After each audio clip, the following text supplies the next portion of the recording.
This is a lot more awkward than I thought it would be. All right, so today I actually want to talk to you guys about color changing without having to tie in a bunch of loose ends. So as an introduction, I don't know about you, but I hate having to weave in the ends, and it's actually something that has caused me to avoid making really colorful projects because I just did not want to have to cut off the end, attach another color, cut off the end, attach another color, weave everything in. It was a bit much, you know? And when I started this project in particular, I started by using the method that I got from, I believe it's Play Hooky with Me, and it's her method for changing colors on a granny square without having to weave in the ends, which I'll link down below. But I tried it with this project, and because this project, it has much looser stitches, the issue is that you can plainly see them. And so while it may work for something that's a little bit denser, it just, I mean, look at that. Do you see that? I'm gonna have to go back in and redo all of this. So basically when I was done with this side of the project, I decided to try out a new technique for changing colors.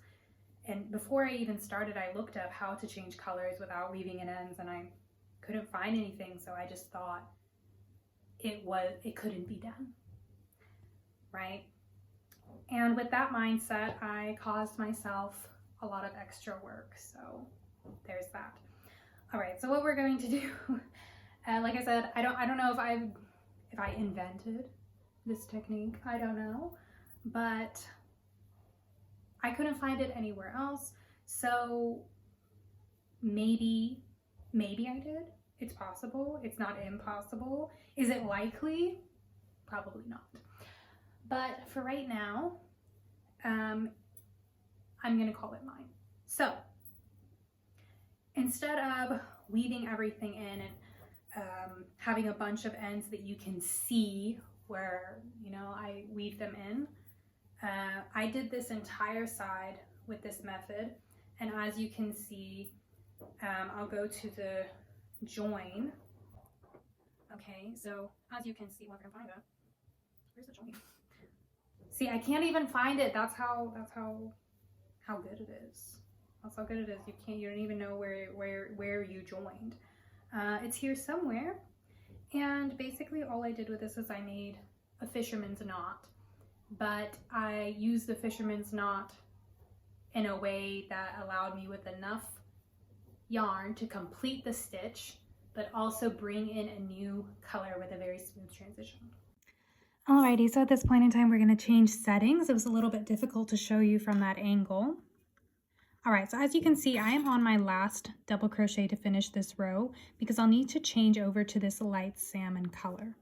Now, I didn't finish my last double crochet because we're going to change the color, but also I need to see how much yarn it takes to make a double crochet to this point, because I usually like bringing in the last color instead of going through the last loop with the same color. I like using the next one to make it a very seamless transition. So this is how much yarn I need to finish a double crochet. I'm going to undo this part, and now you can see that is exactly how much yarn I'll be needing. Okay, now I'm going to keep my finger here, and basically what you're going to do at this point, you're going to need a ruler, and you're just going to measure how far from your hook to the point on your yarn. Now mine is about 10 centimeters. Sorry, it's kind of hard to show you. Mine is about 10 centimeters. All right. And I also need a little bit of room to work with. So I'm going to measure out about 20 centimeters, and I'm gonna snip my yarn right over here. This is the point where I'm gonna be showing you that fisherman's knot. So once I put my ruler here, okay, I'm going to measure out, it's about 10 centimeters that I added on because I did a total of 20 centimeters, okay? And what I'm gonna do is I'm gonna keep my finger there, and this is the point where I'm going to cross my yarn over to create a knot on this, because this is how you create a fisherman's knot. You're gonna tie this part over this one, and if you want a more detailed video on fisherman's knots, I can make an additional video. Now this one, it doesn't really matter where you tie it because what we're focusing on is this knot, okay? And to complete it, you're going to pull this one over, go under, okay, and then we're going to put this through, create another knot, and now you're just going to pull them together. All right, so as you can see, now when I go on to make that final double crochet, I'm going to pull through, and my final string is going to be that new coral color or the salmon color. And now I'm just going to finish my row as normal, and there is no sign of color transition.